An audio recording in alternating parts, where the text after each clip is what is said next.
El Consejo del Poder Judicial recordó que desde el 29 de julio los tribunales estarán disponibles para realizar audiencias de manera presencial, bajo las medidas, por supuesto, de restricción y distanciamiento que implica la actual crisis sanitaria del COVID-19. Vamos a conocer más al respecto, a manera de detalle, todo lo que sucederá a partir del 29 de julio dentro de los tribunales.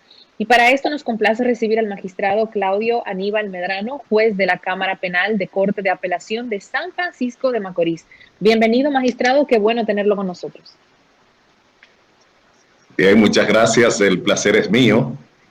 Efectivamente, como señalas, el día 29 está previsto que entremos en la fase avanzada, que sería la última fase de toda esa escalada de retorno a la nueva normalidad que definió el Consejo del Poder Judicial en ocasión de la declaración del estado de emergencia y luego la pandemia, ¿verdad?, que se prolonga más allá de la declaración formal de estado de emergencia. Y las razones que impulsaron al estado de emergencia, lejos de desaparecer, están ahí latentes como si fuera todavía de modo ascendente, ¿no?, como fenómeno de expansión.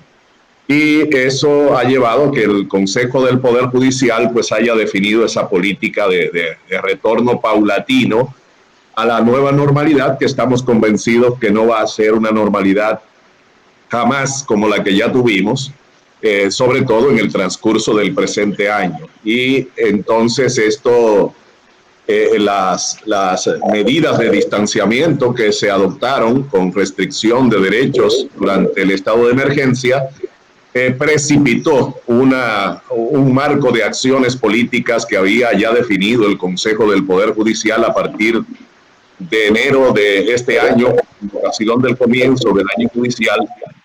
El magistrado presidente de la Suprema Corte de Justicia y del Consejo del Poder Judicial dio a conocer el plan estratégico del Poder Judicial para los próximos 5 años, que envolvía dentro del segundo eje estratégico las acciones de celebrar audiencias virtuales en los tribunales. Y esto ha sido un catalizador que ha precipitado todo este proceso, por lo cual en la primera etapa, producto del distanciamiento, solo conocíamos audiencias virtuales. Y luego, a partir del 29 de julio, pues vamos a abrir, y el principio general que orienta todo el uso de la virtualidad por el Poder Judicial, que es el de opcionalidad, se va a poner de manifiesto, de modo que las personas podrían optar entre conocer sus audiencias de manera virtual o conocerlas de manera presencial. Magistrado, una pregunta. En el caso de las audiencias presenciales que se espera comiencen el próximo 29 de julio, ¿habrá un protocolo en particular? Recordamos que nuestras salas de audiencia en muchos lugares no tienen todas las condiciones. A veces ustedes pasan un calor con esa toga, ese birrete, es una cosa tremenda, que es para coger el mallete y salir corriendo del calor que hace. A veces se llenan de mucha gente que deben de estar, otras que son curiosos y que al final, como son audiencias públicas, participan y ven el proceso. ¿Eso tendrá alguna reglamentación, algún protocolo en el caso de las audiencias presenciales? Claro. Se están siguiendo todas las orientaciones de las autoridades de salud. Y en estos momentos ya todos los salones de audiencia han sido preparados, sacando una parte incluso de los bancos para garantizar el distanciamiento de las personas que comparezcan de manera presencial. Y seguimos teniendo una preferencia por la virtualidad en este tiempo, aunque se abre a la presencialidad como una opción. Pero para usted tener opción a la presencialidad, necesitará hacer una cita, de modo que se puedan organizar las audiencias y se puedan tomar las debidas medidas protocolares para garantizar que las personas sean protegidas. Ya no solo los servidores judiciales, sino también los ciudadanos que acuden, los usuarios a los cuales nosotros nos debemos, y que ha sido la razón principal por la que el Consejo del Poder Judicial ha mantenido toda esta restricción que, como ustedes ven, las autoridades de salud apuntan incluso a la posibilidad de que haya nuevo estado de emergencia en el país. Y bueno, yo creo de que hecho, en ese sentido, el Poder Judicial ha sido muy visionario, digámoslo, frente a esa situación. De hecho, quería comentarle hace instantes, el Poder Ejecutivo acaba, tengo entendido, de someter ante el Poder Legislativo, ante el Congreso, una nueva solicitud de estado de emergencia por 45 días. Hoy el ministro de Salud Pública hablaba de nuevas restricciones de acuerdo al poder que se le da al ministerio por un estado de epidemia en el país. Bueno, a mantener los establecimientos abiertos hasta las 8 de la noche, colmados, restaurantes, fuera de eso se van a cerrar. Ahora, quería hacer una pregunta.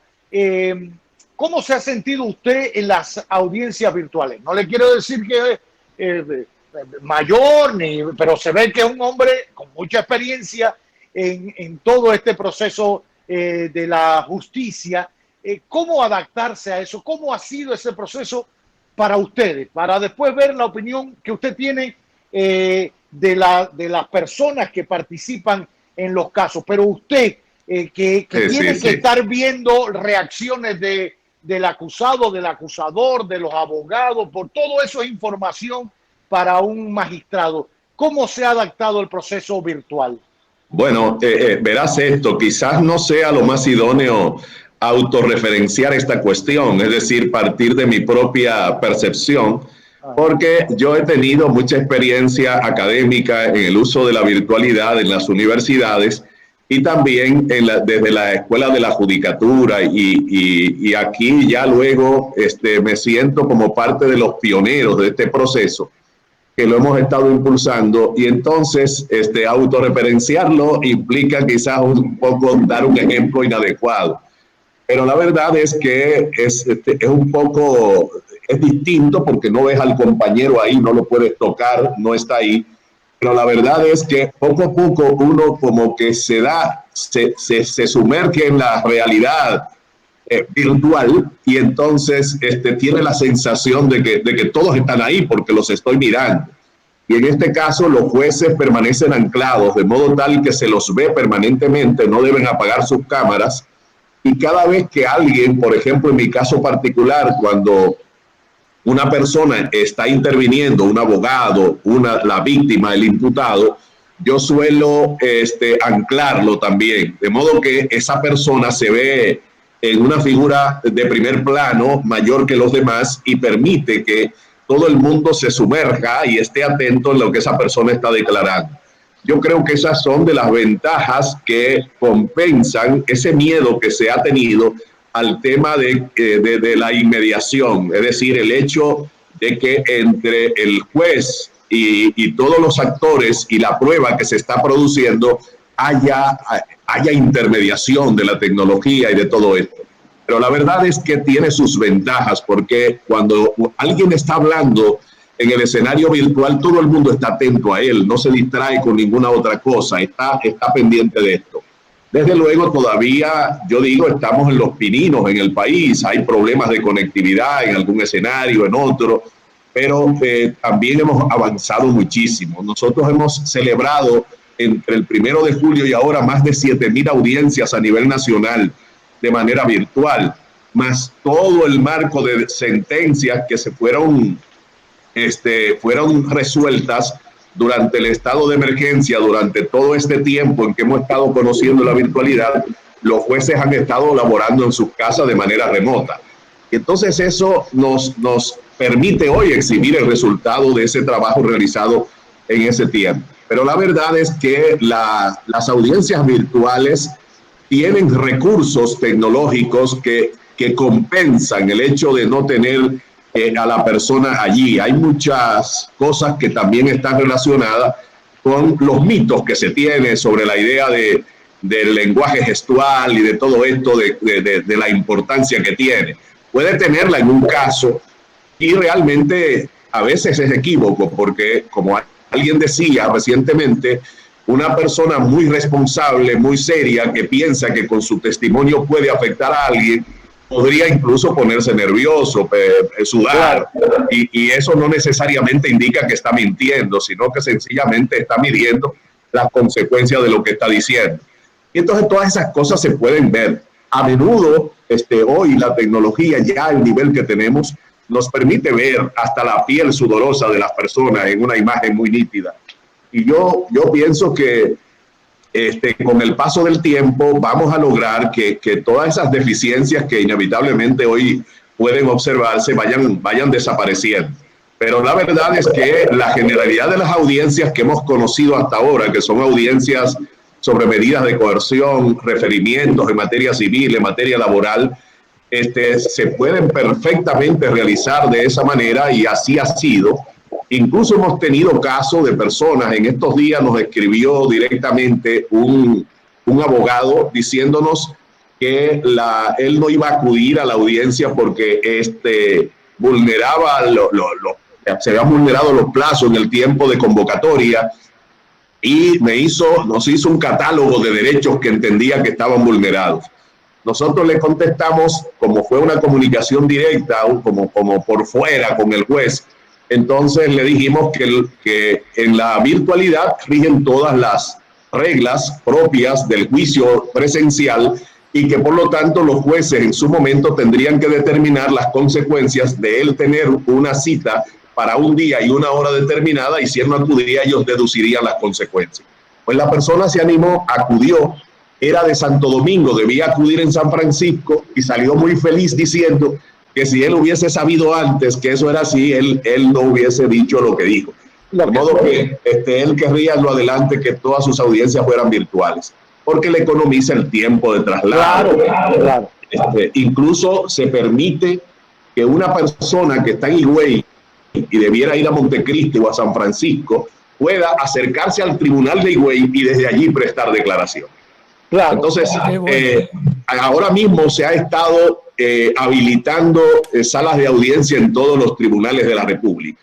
Tendremos más de 115 sedes que estarán abiertas, en las que habrá facilidades para que las personas vayan allí y presten declaración desde la sede de los tribunales. Ahora, magistrado, quería preguntarle algo. Estuve leyendo recientemente un fallo, no sé de qué país, y usted me excusa porque no importa. Y trataba de hacer memoria, que declaraba inconstitucional las audiencias virtuales. No sé en qué país, sé que es latinoamericano, la declaraba. Sí, lo que pasa es que a menudo las personas se quedan en el titular. Ajá. Y ocurre que fue la Corte Constitucional de Colombia. Exacto. Declaró inconstitucional el hecho, y la Corte Constitucional de Colombia, vale decir, es una de las cortes referenciales o más referenciadas en América Latina, una de las mejor reputadas. Y entonces lo que ocurre es que el Ejecutivo allí adoptó un decreto en el que estaba autorizando al Parlamento a tomar ciertas decisiones.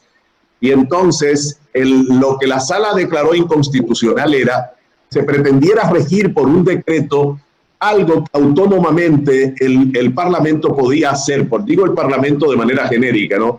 El Congreso allí podía hacer de manera autónoma en el marco de sus propias competencias. De modo que no fue que consideró las audiencias virtuales como inconstitucionales, sino que al contrario, lo único que quiso fue redefinir la autonomía de los órganos constitucionales para ellos tomar decisiones. Y eso, aunque fue referido al Congreso, también es aplicable a las audiencias virtuales que están celebrando los tribunales. Incluso ocurre que la misma Corte Constitucional, igual que ocurre aquí con el Tribunal Constitucional, ha estado conociendo audiencias de manera virtual.